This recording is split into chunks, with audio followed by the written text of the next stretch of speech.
Bonjour et bienvenue dans l'Hebdo africain, votre rendez-vous hebdomadaire en partenariat avec le Timbuktu Institute.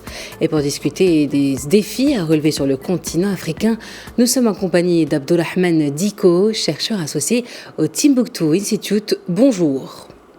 Bonjour, madame. Alors, Emmanuel Macron est désormais reconduit pour un quinquennat à la tête de la France. Il est également réélu au moment où, au sein de l'Union européenne, on juge indispensable de maintenir une présence militaire en appui d'un dispositif réadapté. Vu les attaques encore récurrentes au Sahel, cette réélection est-elle donc une chance pour la coopération sécuritaire au Sahel ?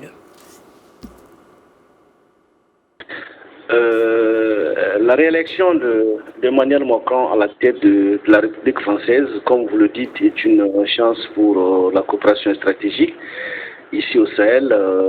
Je pense aussi que la France vient de confirmer et de donner à la limite un mandat, un quitus à Emmanuel Macron pour continuer dans sa logique de soutien et d'encadrement des États du Sahel dans le cadre de la lutte contre le terrorisme, l'extrémisme violent et la radicalisation.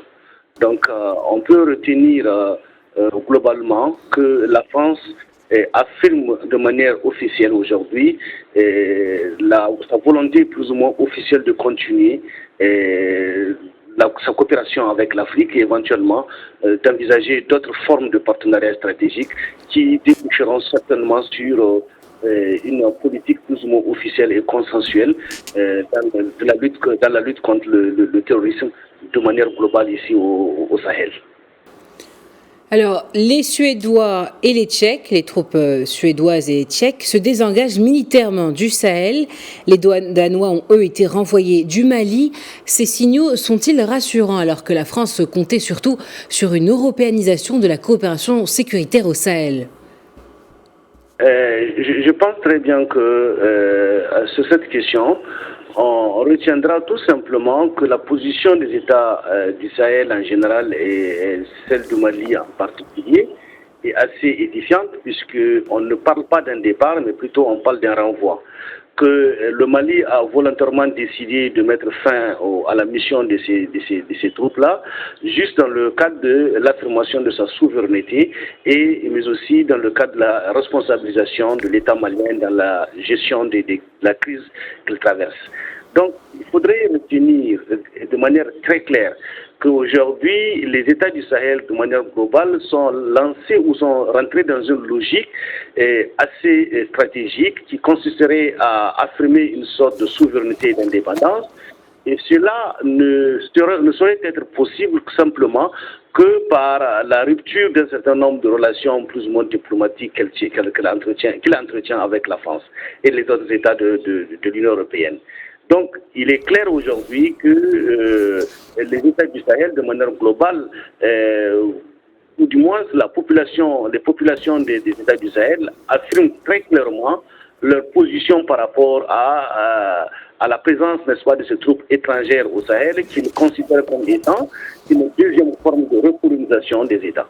Donc, il est clair que l'avenir de cette coopération n'est pas du tout, j'allais dire, ne saurait être véritablement positif, puisque nous sommes convaincus qu'aujourd'hui, il y a un sentiment plus ou moins affiché de dédain, de haine à l'endroit de ces troupes-là et à l'endroit de ces États-là, des États européens, de l'Union européenne, qui viennent avec des militaires et aujourd'hui qui sont considérés comme étant des véritables colonisateurs. Donc l'avenir de l'Afrique en dépend largement. Alors, on sait que le redéploiement de la force Takuba suscite encore des débats dans la région et plus précisément au Niger. Quelle serait la meilleure posture stratégique des partenaires internationaux du Sahel pour en faire cette fois-ci un succès ? Vous savez très bien que par rapport à cette question, la France elle-même n'a pas été assez claire. Au tout départ, après le renvoi du territoire français, la France avait officiellement déclaré que ces troupes françaises allaient retourner en France. Et comme ça, comme une recette sortie du frigo.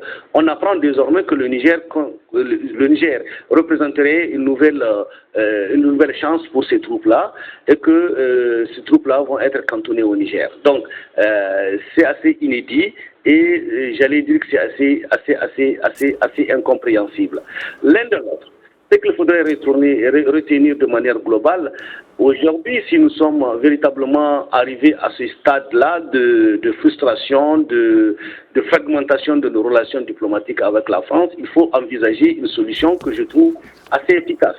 La solution assez efficace, c'est de considérer tout simplement de subordonner l'action militaire à une action politique, c'est-à-dire une action politique qui véritablement va vers le sens d'une sorte de prise en charge réelle des préoccupations majeures des populations, qui va vers une sorte de réconciliation nationale, qui va vers une sorte de gouvernance politique, de la bonne gouvernance, pour créer les conditions que l'action militaire soit beaucoup plus efficace et utilisée par l'action politique.